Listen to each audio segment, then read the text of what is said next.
বলি যে গণ অধিকার পরিষদ তারুণ্যের নতুন ধারা রাজনীতি প্রতিষ্ঠায়, সুস্থ ধারা রাজনীতি প্রতিষ্ঠায় কাজ করছে।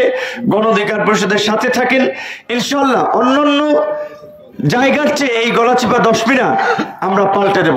এই আসন থেকে জাতীয় সংসদ নির্বাচন করার জন্য আমি আগ্রহী এবং সেই লক্ষ্যেই আপনাদের মাঝে আসা, আপনাদের সাথে পরিচিত হওয়া। এই এলাকায় আরো অনেকে নির্বাচন করবে, নির্বাচন করা তাদের অধিকার আছে, রাজনীতি করা তাদের অধিকার আছে, সভা সমাবেশ করা সকলের অধিকার আছে। কেউ কারো অধিকার কেড়ে নিতে পারে না। একটা গণতান্ত্রিক রাষ্ট্রে একজনের যে দল ভালো লাগে, সংগঠন ভালো লাগে, নেতা ভালো লাগে, তার পিছনে হাঁটবে, সেই সংগঠন করবে। গণ অধিকার পরিষদ ট্র্যাক প্রতীকে নিবন্ধিত একটি রাজনৈতিক দল। বাংলাদেশে নতুন ধারার রাজনীতি প্রতিষ্ঠা করার জন্য আমরা যেটা বলেছি যে চাঁদাবাজি, দখলবাজি, জনগণের সাথে জুলুম, নির্যাতন, প্রতারণা যারা করে, আমরা এই রাজনীতির বিরুদ্ধে এবং এই রাজনীতির আমরা কবর রচনা করতে চাই।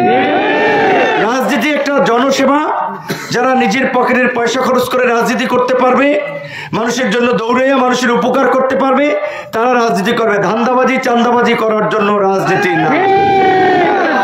এই যে জুলাই আন্দোলনে আপনারা দেখেছেন সাধারণ ছাত্র জনতা জীবন দিয়েছে, প্রাণ দিয়েছে একটা নতুন বাংলাদেশ দেখার জন্য।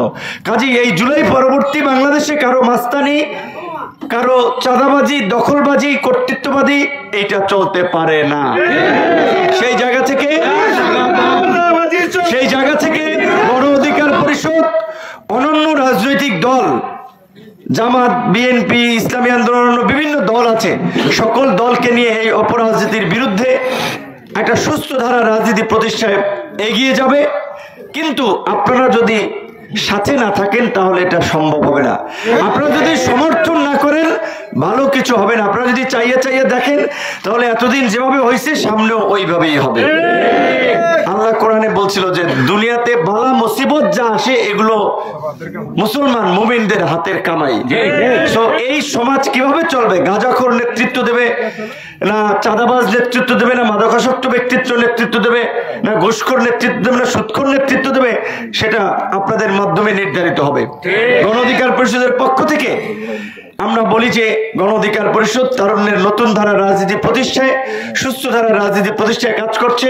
গণ অধিকার পরিষদের সাথে থাকেন ইনশাআল্লাহ। অন্যান্য জায়গার চেয়ে এই গলাচিপা 10 মিনা আমরা পাল্টে দেব। আমাদের সেই ক্যাপাসিটি, আমাদের সেই নেটওয়ার্ক আছে।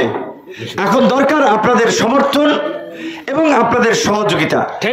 গণ অধিকার পরিষদের সমস্ত ওয়ার্ড পর্যায়ে, ইউনিয়ন পর্যায়ে, জেলা পর্যায়ে, উপজেলা পর্যায়ে কমিটি গঠন হচ্ছে। আপনারা যারা গণ অধিকার পরিষদের কমিটিতে যুক্ত হবেন তাদের জন্য আগাম শুভেচ্ছা, অভিনন্দন এবং আপনাদের এই পথসভায় সংক্ষিপ্তভাবে যারা উপস্থিত হয়েছেন রাতে তাদেরকে ধন্যবাদ এবং কৃতজ্ঞতা জানিয়ে আমি শেষ করছি। আমাদের এখানে জেলার, উপজেলার অনেক নেতৃবৃন্দই উপস্থিত আছেন। ধন্যবাদ।